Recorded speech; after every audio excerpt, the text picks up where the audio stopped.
SSC কোনগুলো এইগুলো না ভাই? তোমরা নকল করছিলে নাকি? তাহলে নকল করি, ফোন কেবল নিতে গেছিলাম, তখনই ধরা পড়ে গেছে। তুমি কি পরীক্ষায় বসেছিলে? বসেছিলাম, বসে আমি বাথরুমে এসেছি তখন। মানে ফোন নি, তোমার না কি নাম? আমি ফোন নিইনি। তাহলে ধরলো কেন ভাই? তোমার নাম কি? ফোন দেখে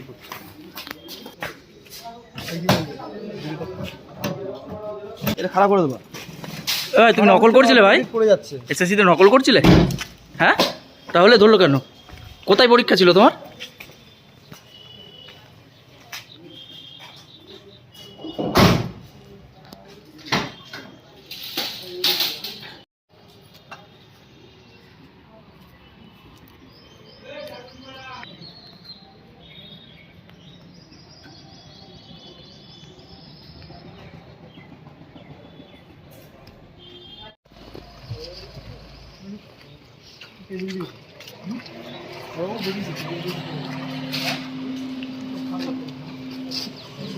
হ্যাঁ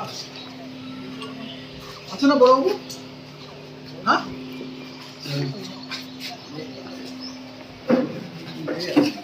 পরবর্তীতে কেউ আছে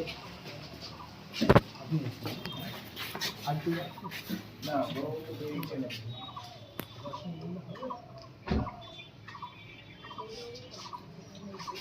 নিজেও আছেন?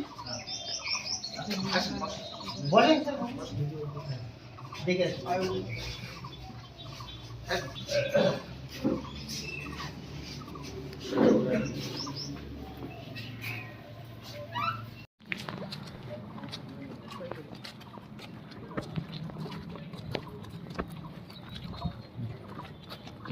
কি কারণে থানায় আসা?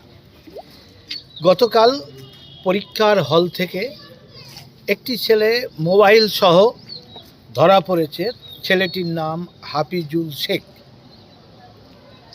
এবং তিনি কোশ্চেন পাঠিয়েছেন এবং সেই কোশ্চেনের উত্তর আসছিল একটি নাম্বার থেকে হোয়াটসঅ্যাপের মাধ্যমে। অর্থাৎ সাধারণ টুকলি নয়, এই টুকলিটার পেছনে একটা বড় চক্র রয়েছে। চাকরির পরীক্ষায় এইভাবে ফোনের মাধ্যমে হোয়াটসঅ্যাপে অ্যান্সার আসা এবং যিনি ধরেছেন তারা দেখেছেন সেই ফোনটা খোলা হয়েছিল। এই হোয়াটসঅ্যাপে ডিপিতে যে ছবিটা আছে সেই নাম্বারে যেখান থেকে উত্তর আসছিল, তিনি কলকাতা পুলিশের উর্দি পরা ডিপি তো অন্য কারো লাগানো হতেও পারে, আবার পুলিশও হতে পারে। পুলিশ যদি এই চাকরি পাইয়ে দেওয়ার চক্রের সঙ্গে যুক্ত থাকে, অর্থাৎ একটা বড় ক্রাইম এর পেছনে রয়েছে বলে মনে হচ্ছে। এবং সবচাইতে বড় কথা, প্রশ্নপত্র ফাঁস করে তার মাধ্যমে বিভিন্ন উত্তর সাপ্লাই দেওয়া, লাখ লাখ টাকার খেলা হতে পারে। আবার পেছনে তিনি এই উপকারটা করতে গেলেন কেন? সে যদি পুলিশের ডিপি হয় তাহলে সেই পুলিশ অফিসার, আমরা জানি ইতিমধ্যেই থানায় থানায় ওবিসির সংরক্ষণে চাকরি পেয়েছে, তারা সবাই মানে এসআই লাইনে লিস্ট হয়েছিল। সবই দেখা গেছে ওবিসি মানে একটা বিশেষ সম্প্রদায়। তা পুলিশ অফিসার তিনি যাকে সহযোগিতা করছেন, তিনি এই চক্রের সঙ্গে কোনো সাম্প্রদায়িক কারণে করছে না পেছনে জঙ্গি মানসিকতাও আছে, এটাও খতিয়ে দেখা উচিত। কারণ যিনি ধরা পড়েছেন তার নাম হচ্ছে হাফিজুল মল্লিক এবং ডিপিতে রয়েছে একজন পুলিশ। তাই এইগুলো এতগুলো কোশ্চেন রয়ে থাকলো, এগুলো খতিয়ে দেখে অপরাধের মূল সূত্র খুঁজে বের করা দরকার রয়েছে। পরীক্ষা কতক্ষণ বাদে ধরা পড়েছিল মোটামুটি? সেটা কি কর্তৃপক্ষ ধরেছিল না পুলিশ প্রশাসন? ওখানে যিনি গার্ড ছিলেন তারাই ধরেছিলেন। তারা ধরে ওখানে পুলিশ অফিসার যা ছিল তার হাতে দিয়ে দিয়েছেন এবং তারা এফআইআর করেছে স্কুলের কর্তৃপক্ষ পক্ষ থেকে। কিন্তু দুজন শোনা গিয়েছিল বা দেখা গেছে একজন সুব্রত, ওই স্কুলে একটাই ধরা পড়েছে। আরেকটি ছেলে, যেটা শুনলাম সূত্রাগরে, তিনি ওই বারে বাইরে গিয়ে গুগল সার্চ করে উত্তর তিনি জানছিলেন। এটার অপরাধ মাইনর অপরাধ, অনেকটাই কম অপরাধ, কোনোটাই কম নয়, কিন্তু তবুও এটা অনেক কম যেটা গিয়ে নকল করছে। আর এটা এখানে কোশ্চেন আউট প্লাস সাপ্লাই দিচ্ছে, তার আবার পুলিশের ডিপি চেহারা রয়েছে। অর্থাৎ কেন তিনি করলেন, এর পেছনে কোন ষড়যন্ত্রের জন্য তিনি শুধু করছেন কি এটা- এখানেই নাকি আরো অন্যান্য জায়গায় এরকম হতে পারে এটা বলে দুটো ধরা পড়েছে। অন্য পশ্চিমবাংলার তো চাকরি ব্যবস্থা জানে, চাকরি চুরির সরকার তৈরি হয়ে গেছে, এবং শুধু চাকরি চুরি নয়, সর্বত্র চুরি আর চুরি কাটমানি এদেরই রাজত্ব চলছে। তাহলে তাই এদের ভরসা তো করাই যায় না। পরীক্ষা কি বাতিল করার কথা কিছু আপনারা চিন্তা ভাবনা করছেন?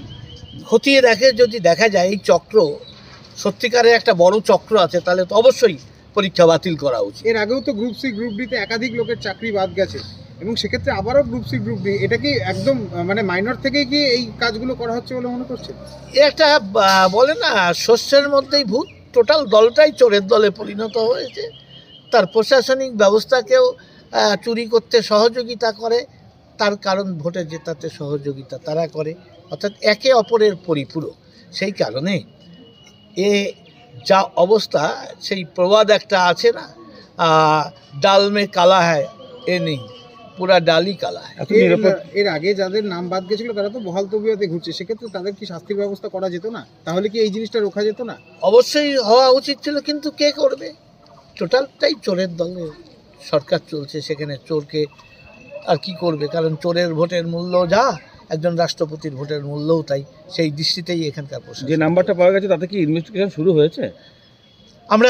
আমি গিয়ে অনুরোধ করলাম যে এই ব্যাপারটা যেন এই দৃষ্টিতে খতিয়ে দেখা হয়। হঠাৎ করে সাধারণ অপরাধ বলে ছেড়ে দিলে চলবে না। কার সঙ্গে কথা হলো ভেতরে? মেজবাবু ছিলেন, বড়বাবু নেই, তাই মেজবাবুকেই বলে আসলাম, জানিয়ে এসেছিলাম বিষয়টা যেন সিরিয়াসলি খতিয়ে দেখা হয়। উনি বললেন আমরা তো পিসিতে আনছি, আমরা খতিয়ে দেখব।